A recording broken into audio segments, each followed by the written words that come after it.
কিছু পরিষ্কার করে না। কর্পোরেশনের কোনো ইলেকশন আজ পর্যন্ত এতদিন হয়ে গেল, 2013 সালের শেষ আমাদের নির্বাচন হয়েছিল কর্পোরেশনে, তারপর যে কোনো কর্পোরেশন নির্বাচন পর্যন্ত আমাদের হয়নি। তো আপনাদের ভাবতে হবে যে এই ডেড ভোটার যারা দূরে হচ্ছে তার কারণ এসআইআর চলছে, আর এই এসআইআর কে সমর্থন করছে ভারতীয় জনতা পার্টি। এবং আমরা ভারতীয় জনতা পার্টির যারা কার্যকর্তারা আছি তারা মানুষের কাছে থেকে মানুষের কাছে গিয়ে আমরা বোঝাতে চাইছি যে এসআইআর কতটা প্রয়োজন। सरकार बगल में एक जूट मिल बावे, अब सब जानत ही जाए कि जूट मिल में का हो रहल बावे, काहे बंद बावे। आज बगल में जूट मिल कई आदमी के रोजगार चलावत रहे, कितना आदमी में न एक स्कूल खुला, न एक कॉलेज खुला, न एक यूनिवर्सिटी खुला।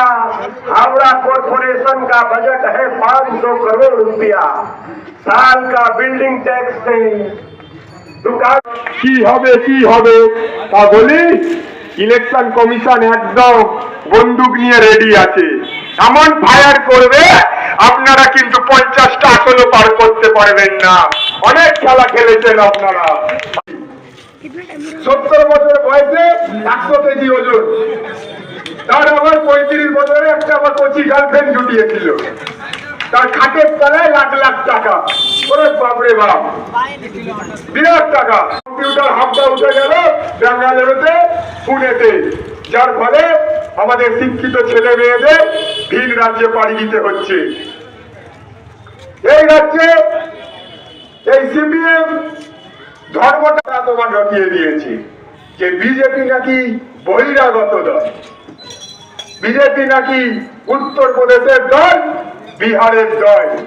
এরা নাকি বাংলার সংস্কৃতি জানে না, বাংলার কালচার জানে না, করাচ্ছে না।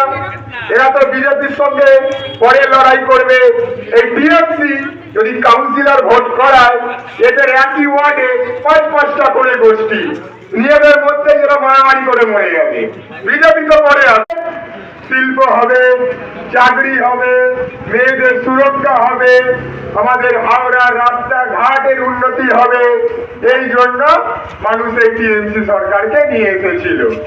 কিন্তু এই আমরা अधिक यहाँ पे जो युवा है वे बेकार है, उनके पास कोई नौकरी नहीं है। 25,000 जो हमारे टीचर थे वे सड़क पे बैठे हुए हैं। के द्वारा एक